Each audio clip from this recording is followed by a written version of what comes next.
अखन अहाँ सब सुन रहल छी अमचन म्यूजिक की शानदार प्रस्तुति।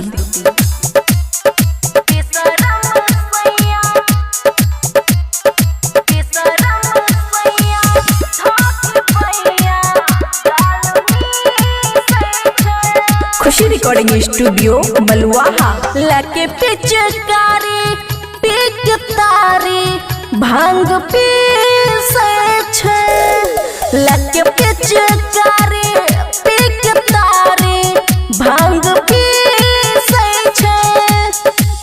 गाल काटे होठ चाटे दांत मीसे छे, बेशरम सैया धोके बैया गाल मीसे छे।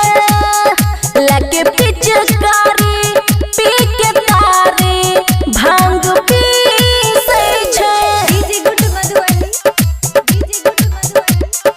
लके पिचकारी लके पिचकारी पिचकारी भांग पीसे छे। हाँ ढोरी पर ढारे अबीर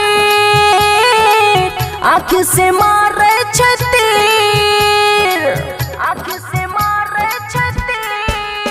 हाँ साया साड़ी के उतार निशा में दिल के हाजिर करे छे तंग भर के रंग खूब छीटै छे। बेशरम सैया धाके बैया गाल मीसे छे। लके पिचकारी पिचकारी भांग पीसे छे। बेशरम सैया बेशरम सैया धाके बैया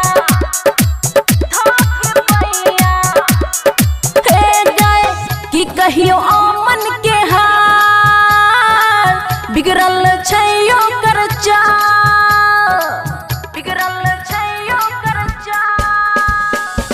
बबुआ राहुल देवरा रहे छै बड़ी खुशहाल, करी जे माना हम बहाना कोढ़िया रूसे छै। बेशरम सैया धोके बैया गाल मीसे छे। लके पिचकारी पिचकारी भांग पीसे छे। खुशी रिकॉर्डिंग स्टूडियो मलुआहा।